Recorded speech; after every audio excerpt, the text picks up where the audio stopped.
سورہ یوسف کا آخری 12واں رکوع، 13ویں پارے کا 6واں رکوع۔ وَكَأَيٍّ مِّنْ آيَةٍ فِي السَّمَاوَاتِ وَالْأَرْضِ يَمُرُّونَ عَلَيْهَا، آسمان و زمین میں بہت سی نشانیاں ہیں جن پر لوگ گزرتے ہیں۔ وَهُمْ عَنْهَا مُعْرِضُونَ، اور ان سے وہ بے خبر رہتے ہیں۔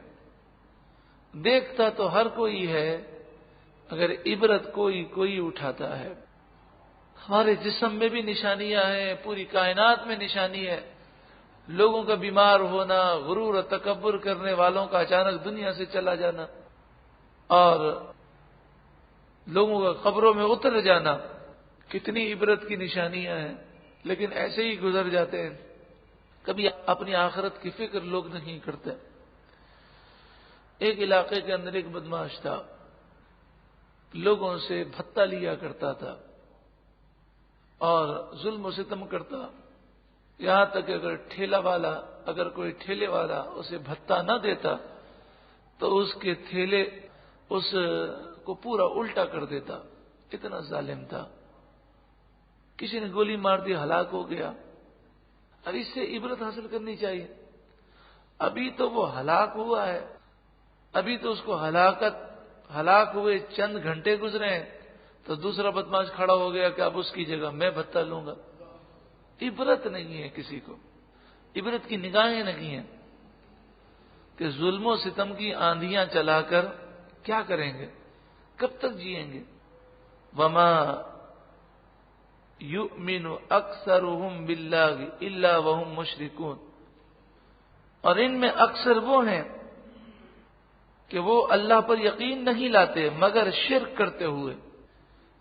اب اگر اس وقت پوری دنیا میں اکثریت کو دیکھیں تو مسلمانوں کی تعداد یا تو 10% ہے یا 15%، 85% کافر ہیں، اور ان کافروں کی اکثریت اللہ کو نہیں مانتی، اگر مانتی ہے تو شرک کرتی ہے۔ یہودی بھی شرک کرتے ہیں، عیسائی بھی شرک کرتے ہیں، ہندو بھی شرک کرتے ہیں، اسی طرح پارسی آگ کے پجاری بھی شرک کرتے ہیں۔ کوئی چاند کو پوج رہا ہے، کوئی آگ کو، کوئی سورج کو، کوئی ہوا کو، کوئی پانی کو، کوئی درخت کو۔ دنیا کی اکثریت کا حال یہی ہے کہ اول تو وہ اللہ کو مانتے نہیں، اور اگر مانتے ہیں تو شرک کرتے ہیں۔ صرف الحمدللہ حضور کی امت ہے کہ جس کو یہ اعزاز حاصل ہے کہ حضور کے صدقے میں آج تک وہ شرک سے محفوظ ہے۔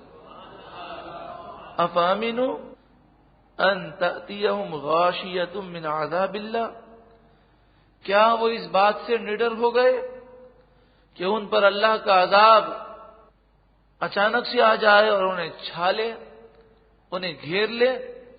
او تأتیہم الساعۃ بغتہ، کیا یہ اس بات سے بے خوف ہو گئے کہ اچانک ان پر قیامت آ جائے۔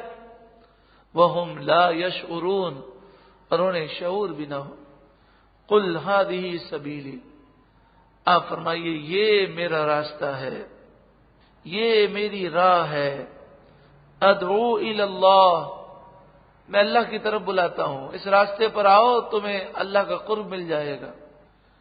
علی بصیرۃ انا، میں اور جو میرے قدموں پر چلیں، ومن اتبعنی، میں بھی اور جو میرے پیچھے چلے گا، وہ سب علی بصیرہ ہیں، دل کی آنکھ رکھتے ہیں۔ یعنی جو صراط مستقیم پر چلنے والا ہے وہ وہی ہے جسے بصیرت دی گئی، اور بصیرت کسے کہتے ہیں؟ دل کی آنکھ ہو، دل زندہ ہو۔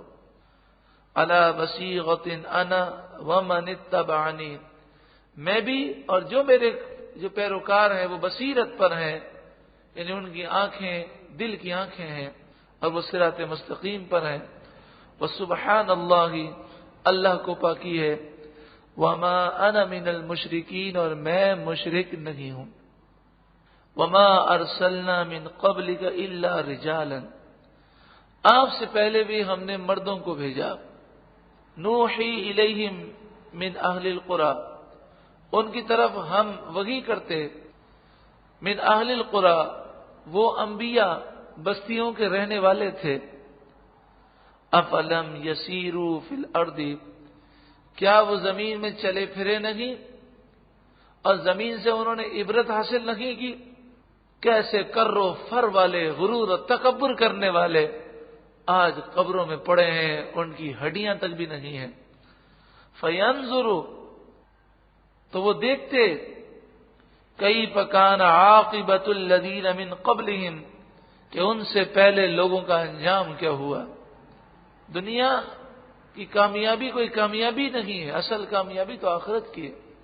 وَلَدَارُ الْآخِرَةِ خَيْرٌ لِلَّذِينَ اتَّقَوْا، کسی کا بھی انتقال ہو جاتا ہے، اخبار میں جب تبصرہ آتا ہے تو انہوں نے بزنس میں بڑی کامیابی پائی، انہوں نے فیکٹریاں کھولی، اس میں بڑی کامیابی پائی، انہوں نے اس میں کامیابی پائی، اس میں کامیابی پائی، آخرت کا کوئی ذکر نہیں ہوتا۔ بزنس بنایا، بنگلے بنائے، کوٹھیاں بنائی، سب کچھ کیا، سوال یہ ہے کہ نمازیں کتنی پڑھی، روزے کتنے رکھے، اس کا کوئی ذکر نہیں ہوتا۔ اس نے کیا ہو تو ذکر کرے۔ وَلَدَارُ الْآخِرَةِ خَيْرٌ لِلَّذِينَ اتَّقَوْا، اور بے شک آخرت کا گھر پرہیزگاروں کے لیے بہت بہتر ہے۔ افلا تعقلون، تو کیا تم عقل نہیں رکھتے؟ حَتَّى اِذَا اسْتَيْأَسَ الرُّسُلُ، یہاں تک کہ جب رسولوں کو ظاہری اسباب کی امید نہ رہی، وَظَنُّوا أَنَّهُمْ قَدْ كُذِبُوا، اور لوگ یہ سمجھے کہ رسولوں نے ان سے غلط کہا تھا۔ بظاہر ایسا ہوا، انبیاء پر لوگوں نے ظلم کیا اور چاروں طرف سے آندھیاں چلنے لگیں۔ اب چاروں طرف سے ایسا ظلم نے گھیر لیا کہ اس سے نکلنے کا کوئی راستہ نظر نہیں آتا تھا، اور کافر مذاق اڑانے لگے کہ آپ تو کہتے تھے نا کہ اللہ ہماری مدد کرے گا، ابھی تک تو نہیں آئی۔ جاءہم نصرنا، اس وقت ہماری مدد آ گئی، ہماری مدد ان پر آ گئی۔ فنجی من نشاء، تو جسے ہم نے چاہا اسے بچا لیا گیا۔ ولا يرد بأسنا عن القوم المجرمین، اور ہمارا عذاب مجرموں سے نہیں پھیرا جاتا۔ مجرم ہلاک ہوئے۔ اے عبرت کی آنکھ رکھنے والوں، دنیا میں ہر سو عبرت کے نمونے ہیں۔ یہ دنیا کوئی تماشا نہیں ہے، یہ کھیل نہیں ہے، یہ دل لگانے کی جگہ نہیں ہے، یہ عبرت کی جا ہے۔ لقد كان في قصصهم عبرة لأولي الألباب، ضرور ان کے واقعات میں عقل مندوں کے لیے عبرت ہے، آنکھ والوں کے لیے عبرت ہے۔ اللہ ہمیں عقل مند بنا دے۔ یہاں تو جنازہ کندھے پر رکھ کر بھی عبرت نہیں ملتی، اپنے ہاتھ سے قبر میں رکھ کر بھی عبرت نہیں ملتی۔ باپ کو قبر میں رکھ رہا ہے، بھائی کو رکھ رہا ہے، ماں کو رکھ رہا ہے، دوست کو قبر میں رکھ رہا ہے، اور پھر قبر سے آ کر پھر گناہ کرتا ہے۔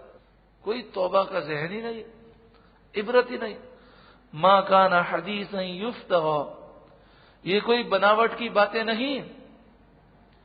ولیکن تصدیق الذی بین یدیہ، لیکن یہ کلام وہ ہے جو پچھلے کلاموں کی تصدیق کرنے والا ہے۔ وہ تفصیل کل شیء، اور ہر چیز کی یہ تفصیل ہے قرآن۔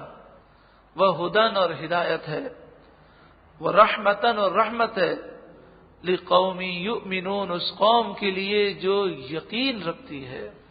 اللہ ہمیں بھی عبرت کی آنکھیں عطا فرمائے، اللہ ہمیں بھی اولو الالباب بنا دے، عقل مند بنا دے، کیونکہ عقل مند، دانا، سمجھدار وہی ہے جو اس قلیل، بے وفا، فانی، مختصر غرض اور مطلب کی دنیا کی حقیقت کو سمجھ جائے، اپنی آخرت کو تیار کرے، اپنی آخرت کو یاد کرے، اپنی آخرت کی تیاری کرے، موت کی تیاری کرے۔